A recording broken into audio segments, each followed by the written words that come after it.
ex-prefeito, ex-deputado, ex-senador, ex-ministro Arthur Vigílio, que é candidato das próximas eleições a deputado federal pelo MDB. Depois de ser ministro, ser senador, ser deputado federal e prefeito por 3 vezes, que falta para o Arthur Vigílio fechar esse ciclo tão vitorioso da sua vida? Eu repito aqui o doutor Ulisses Guimarães. O doutor Ulisses falava que para ele a política só tinha porta de entrada, não tinha porta de saída. Então eu me sinto útil, me sinto em plena forma para trabalhar, para representar bem o meu estado, para não permitir nenhuma inibição, porque o grande segredo de uma bancada, sobretudo quando ela é pouco numerosa, é chegar e ter a seguinte característica: tem que ser unida, ela tem que ser preparada, ela tem que ser forte nas opiniões dela, e ela tem que ser inclusive temida. Ninguém ficar brincando com ela. Então não acontecerá nada diferente disso se eu realmente for para o Parlamento Brasileiro. É um recomeço, ou o senhor acha que simplesmente o senhor volta para o jogo político? Para mim é retomada do jogo político, mas eu, por exemplo, não tenho, eu sento em um restaurante assim, daqueles movimentados em São Paulo, falam 10, 20, 30 pessoas. A mesma coisa no Rio de Janeiro, a mesma coisa quando eu vou para o Rio Grande do Sul. Ou seja, eu construí um nome no país. Então esse nome tem que ser usado, seja para você negociar altivamente vantagem para o nosso estado, seja para perceberem que não é brincadeira. Eu sempre procuro aqueles estados que estão em problema com os governos federais e que que envolvem dinheiro, envolvem recursos. Aí eu me solidarizo. Daqui a pouco eles se solidarizam comigo. Você é um político talvez mais experiente hoje no estado do Amazonas, pela sua carreira ao longo dos cargos que assumiu. Hoje existe uma massa muito grande que diz que o Congresso tem que ser renovado, o sangue novo, pessoas jovens, quando geralmente a política, os grandes nomes, eram pessoas que já passavam dos 60, entendeu? Como é que você vê essa crítica e como é que você se posiciona nesse cenário? Eu não critico ninguém pela idade e eu próprio sou um exemplo de que, com a idade que eu tenho, eu estou super em forma, super capaz, com a cabeça em dia.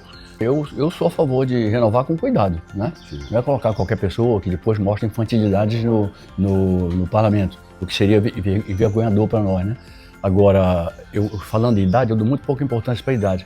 Eu sou uma pessoa, como você diz, de uma certa idade, mas em compensação eu estou em forma, estou inteiro, tenho todo um cabedal político, enfim, e eu quero citar o exemplo de uma pessoa muito avançada na idade, que foi um verdadeiro vitorioso na guerra contra o eixo nazifascista, o Winston Spencer Churchill. Foi ele, não foi outra pessoa não foi presidente americano, não foi presidente do Brasil, não foi nada disso, foi ele. Ele enfrentou e enfraqueceu bastante a caminhada, ele conseguiu uma coisa impossível. Ele conseguiu juntar Estados Unidos, Inglaterra e a Rússia. O senhor acha que a Zona Franca perdeu um pouco da defesa dela com a bancada que nós temos? Ou o senhor acha que essa bancada aí tem feito um papel preponderante na defesa dela? Eu não tenho acompanhado tanto, mas talvez a gente precise reforçar isso, né? E vamos reforçar.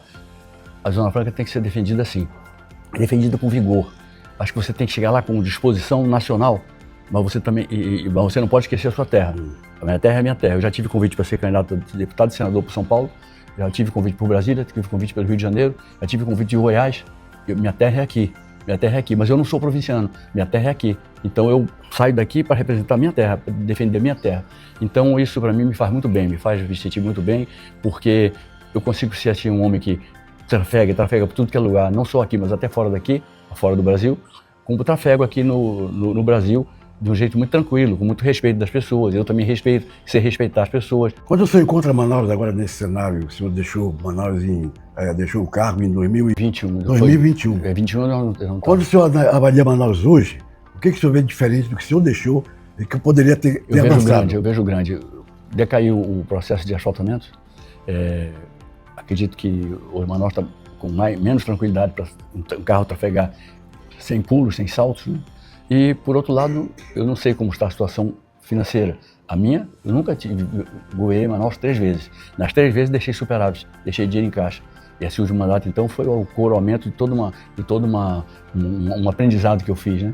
Olhando para trás, o senhor recomeçaria tudo de novo, repetiria tudo de novo, você seria mais um parlamentar da tribuna brigando ou um administrador de uma cidade difícil? Porque o senhor ficou praticamente a maior parte da sua história como administrador, quando o senhor é um grande tribuno. Eu tenho 48 anos de idade. Como administrador, fiquei como ministro da Secretaria-Geral da Presidência da República, era o ministro mais próximo do Presidente da República, do Presidente Fernando Henrique, que foi disparadamente o melhor presidente que o Brasil já teve, já conheceu, né? E por outro lado, eu vejo assim que os 12 anos que eu tive como prefeito, eles são poucos, né, levando em conta os outros anos que eu passei no parlamento, né? Eu tenho 48 anos de vida pública, né? Foi completados em maio, né? tudo começou em 1978, né? Sim. Então, saí de uma eleição como o segundo mais votado na capital e com um início de votação bem razoável no interior, né? Mas no seu coração, você é mais tribuno ou administrador? Não, olha, eu acho que eu sou tribuno e administrador, porque muita gente dizia, o Arthur é, sobretudo, quem não gostava de mim muito, né? Gente da política. Dizia que é um grande Arthur é tribuno. um grande gênio na tribuna, muito bom na tribuna. Mas como gestor, não.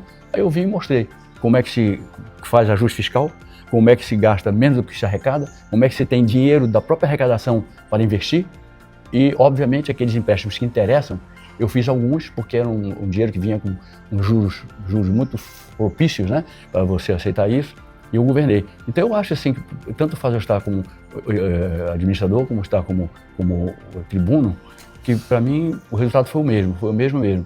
O senhor está numa coligação que tem dois senadores, Omar Aziz e Eduardo Braga, ligados ao presidente Lula. Eles são apoiadores do Lula.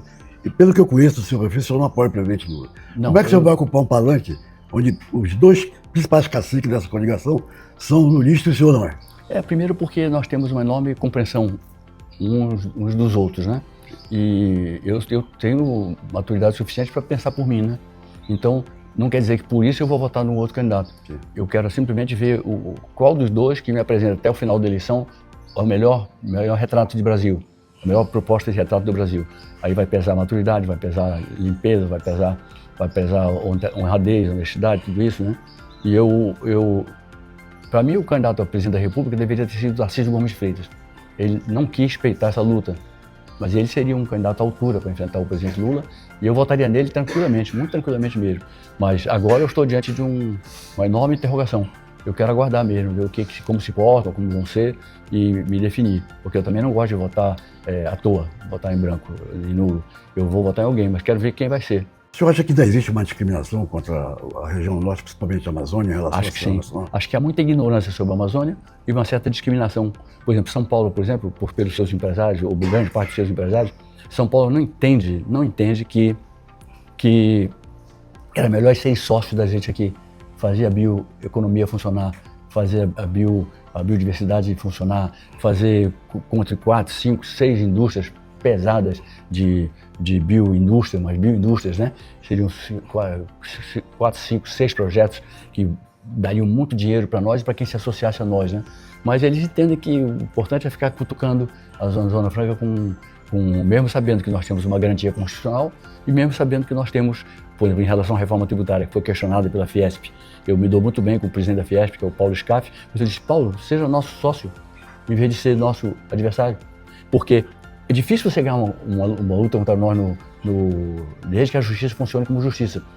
Nós temos a garantia constitucional e essa lei que está sendo contestada por vocês, que é a lei da reforma tributária, essa lei que a discussão foi contra nós, o Eduardo Braga, que foi o relator. Ela não mexe tão forte assim a favor da Zona Franca, ela dá um respiro a mais, eu acho que ele fez muito bem nisso. Mas muito bem, então eu digo assim, Paulo, seja nosso sócio, não ficar brigando mais, que vocês podem ter mais derrotas na justiça, porque nós temos essas garantias todas. Essa lei está garantida pela soberania do Congresso. E, por outro lado, a Zona Franca de Manaus, ela está garantida pela Constituição. Teimosia. Rompeu com o Omar Aziz, fez amizade de novo, rompeu de novo. E eu quero saber se é mais conciliador ou se é mais de apontar... Não, eu não sou de recalques nem de raiva, de ódios, né? Sim. Eu, quando discordo, é porque discordei mesmo e assumo o papel do discordante. Mas quando eu vejo que tem um espaço para você conversar direito, aí eu vou e converso direito. Em relação ao Omar, tem uma grande amizade entre a gente, porque o Omar, em determinado momento da vida dele, eu fui muito forte na defesa dele. Sim, por outro lado, ele salvou a vida da minha neta. Sim. Eu consegui um avião, eu estava com o princípio de meningite. Hoje é uma moça linda, saudável, que é muito grata a ele também, que eu já contei para ela a história. Então eu tenho um carinho grande por ele, pela família e tudo mais. Minha família sempre se deu muito bem com a família. Mas houve distanciamento já, quase no final. Houve distanciamento, é comum isso. Mas eu não fico assim com raiva vai me pagar, não tem nada dessa história não. Meu coração não tem espaço para o ódio. Eles têm espaço para o entendimento. Quando não dá para entender, não deu.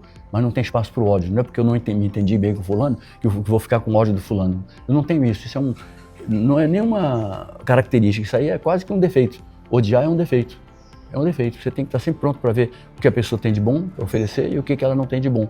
O que não tem de bom, você não concorda. O que ela tem de bom, você vai e concorda. E tudo mais. Não é, mas eu era brigado com essa pessoa. Não, vejo. Então você se considera um político de centro? Olha, eu não sou exatamente de centro.